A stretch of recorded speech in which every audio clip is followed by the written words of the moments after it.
Hello everyone, Maurice and welcome to Tanks Invest. Talk about investing, finance, and fresh development. For today's favorite times only. The investment on top of today will be Tesla, ticker TSLA.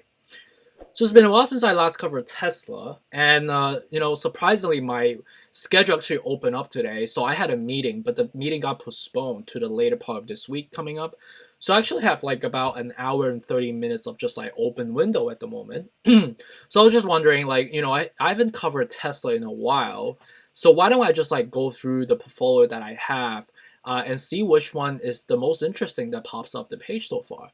And we see that Tesla is currently up about 3.64% today. So I did a little bit of investigation. So what's really driving the surge that we've been experiencing right now, right? Knowing the fact that we did test the, at one point today about like $725, which is, per our technical analysis historically, that's a level of substantiveness that we have consolidated before. So it seems like we got there, but subsequently reversed back down and not being able to sustain the buying pressure to get above that level to reach to the next level about 745, if I'm not mistaken. So with respect to the catalyst that's driving this surge right now, is mainly coming from the article that came out about like a couple hours ago from Investors Place. And the depictions around the article is talking about Tesla cementing its EV leadership through its universal supercharging network. Okay, so as you know, like Tesla, in addition to just selling cars or vehicles like the Tesla Model S, Model X, or Model Y or whatever, they also have a strategic move as a side business, right, to open up charging networks globally, right? And this is a must, intelligence, genius move by strategically open up his network to his competitors, right? But more importantly, there are a couple other nuances that I want to also bring up. Is that in addition to just like building charging networks because you want to adopt or capture the EV growth market going forward, you know, this is also like a subtle way that Elon Musk is trying to do in an ironic way, but in reality, once Tesla competitors start shipping its real vehicles, which they are, the so-called Tesla killers, right? Like Neo, like Xpeng, or even Ford, or whatever those like EV vehicles that's percolating up slowly. Um, we are sharing charging space, right? So and with that dynamic in the market, will likely, these cars, despite being so-called Tesla killers, will power up at the Tesla charging station. That's just a matter of fact, right? You're not going to be selectively choosing which gas station you're going to go to, right? I mean, you are mainly just driven by price sensitivity, but if the prices are all comparable, right, you just want to pick one that's the most convenient with the most price, at the ideal level that you want to be buying at, right? The most affordable one, if you may, right? Another factor that's strategic on Elon Musk's part, which is really genius, is that by opening up a lot of network ahead of time, by incurring a lot of capex, despite it depreciates over time, by putting the logos of Tesla on these charging stations across the world, right? It is a lot of upfront cost, but it's also a marketing tool for the company going forward, right? Marketing dollars, advertising dollars is expensive and is a recurring one, right? But by establishing these charging stations across the globe ahead of time to have that real estate footprint ahead of time, right?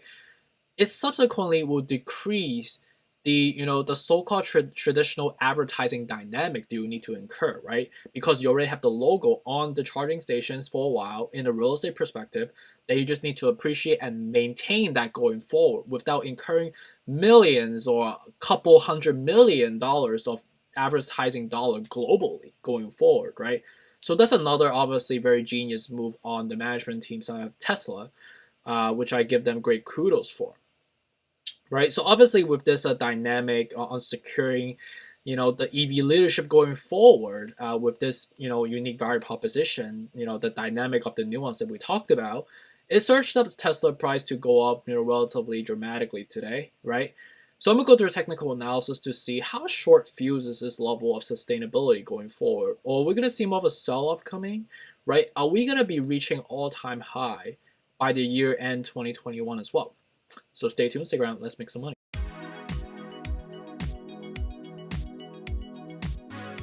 All right, so moving on to the technical analysis for Tesla ticker TSLA. So with respect to the recent trends, you could see that we have leaped up ever since the FOMC meeting, right? We got the confirmatory news that we're not going to be inflating anytime soon. We're going to be watching the job numbers going forward. The quantitative tapering or the tightening, if you may, is not going to be occurring anytime soon, right? Not at least in the 6 to 9 months out from here. But obviously, it's something we still need to watch out for. And I think we'll hear a little bit more by the end of August, which is the Jackson Hole speech that Jerome Powell is going to be giving us to give us a little bit more further color around the development going forward, right? So with respect to the recent time frame, you see we reach all the way to the 750, 729, if you may, right? And we subsequently leap back down because we just couldn't get there, and was mainly driven by that one news, right? That EV dominations that we're currently experiencing right now for Tesla in the market dynamics, right? So is this really, that's it? Is the search, that's it, right? I can tell you a little bit more about with respect to the relationship between MACD and RSI. So MACD is crossed recently. So this is a golden cross that we've crossed up, which is forming a bullish trend going forward, right? And I think we will durate a little bit more before the sell-off. However, this is being net canceled out by the RSI because RSI is pretty much overbought right now. Okay? So what I see going forward is that we need to normalize this a little bit and come down to the $711, so which is the level we at right now. And I think we might ideally actually go back down to the 700 and not break the 700. Like the real level is about like 691, but I think we'll actually hover around like the 700 because of the fact it's a flat number and because of the bullish signal that we're already having right now. That I think we need to cool down a little bit more because we've been pumping ever since the FOMC meeting. That we need to cool down and normalize this a little bit, and ideally get the RSI back down a little bit to a comparable level that we had back on July 27th, right before the whole rally up, right? And once we consolidate and we durate a little bit more, then MACD's form a little bit more of a curvature a little bit, right? Because right now it's kind of severely curved up. I think the degree is like close to about like 65 degrees, if you top out like on a right angle, 90 degrees angle. So I think ideally we'll go back to the 700. I think we are doing it right now as we speak, as we see in front of us right now. And ideally you want to be dollar cost averaging at anywhere around like the 700, or ideally, at anywhere around like between the levels of 665 to 689, which is the frame of reference that you have in the next resistance levels. I don't think we actually break 700, to be honest with you, because of the golden cross we've formed already. But with respect to Jackson Hole, which is still 1 month out, that could subsequently get us back down because it's been running pretty hot right now. That whatever goes up really, really fast comes down just as fast, right? So I think ideally we'll go up, oscillate around here, maybe bounce off of this 690 or 700 if you may, and then continue to rally up. And then by Jackson Hole, we should be seeing some selling pressure again to go back down, right? And I know per the last FOMC meeting, which is comparable to like the Jackson Hole, we did get some confirmatory pressure on the inflationary outlook going forward, right? That they're going to focus on the job numbers. And I foreshadow comparable type of verbiage coming out from Jerome Powell this time again. But who knows, right? I'm not a predictor. I'm not his speechwriter either. But I think it will be something comparable, and that could reinforce the market a little bit more, right? But however, we do know it's overbought right now, so we need to watch out for it. And these are the frames that I will be dollar cost averaging going forward, right? And do we see a rally coming? I think we should, but I see one more correction back down to like around like the 665. And I think the FOMC, not the FOMC meeting, the Jackson Hole could do it before we continue to rally up, right? Until we hit the sector rotation across all the hedge funds, starting basically in mid Q3 all the way to Q4 for that window dressing, right? And we should ideally hit the all-time high by the end of this year. And then sell off from there, like the way that we have incurred historically. And the trends is comparable around that, and I think the sell-off could happen around September, which is very logical. A lot of sell-offs in the equity market has occurred around late summertime.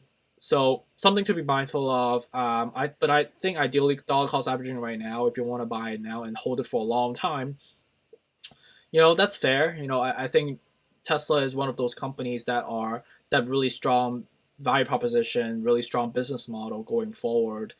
Buying this level right now, it is a little bit of a premium, to be honest with you, but it's a risk that is worth taking for that long-term value proposition going forward, and that long-term capital gains we're all looking for going forward. So just to recap on numbers and technical analysis, again, right, we have a high propensity to leap down to the 700 because of the macro driver news that we got today.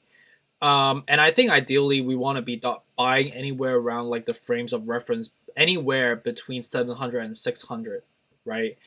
And I think that's just a logical level for you to dollar cost, because it's, in terms of the risk reward ratio perspective, that's a relatively good one, knowing the fact that we are in the bullish trends going forward with that golden cross, and the sector rotation should be coming. Obviously, with the contingencies on like any negative news coming, or the Jackson Hole speech that's coming up a month, like basically 1 month out. So it's too early to decide right now. But I think we should be just kind of hovering on a sideways fashion around these levels going forward.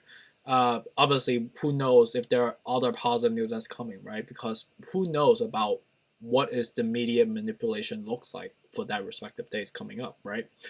So that's why you can never really time the market. That's why you can never really manipulate by buying puts or buying calls, if you may, because like one news can kind of drop you like that, and you could lose all your money like that. That's why I never gamble by buying options, right? Unless it's a really, really sure thing, but still you have that media affectation that is a black swan. That's the unknown factor that you don't know, right? But that's why dollar cost averaging in the logical level and continue to buy to hold for long term is always been the way that works for people. Works for investor, works for me, works for Warren Buffett, right? And with respect to price target, $950 by year end. That's the target I'm standing next to. 35.7 times your upside, 1.4 times your money if you buy 700. So that's it for there. Respect my technical analysis on Tesla. Take a TSLA. Hopefully this is helpful into giving you that clarity on what to execute going forward, right? And feel free to ask me any questions if you have any questions coming up. I am relatively available. I just have one more meeting around like 5 p.m. later today, but that's it. So I might do another coverage on Ethereum, how that's trending going forward, knowing the fact that we are percolating ahead of the London fork coming up on Wednesday the 4th. So, but yeah, really appreciate you, and stay tuned for us coming up. Take care. Bye.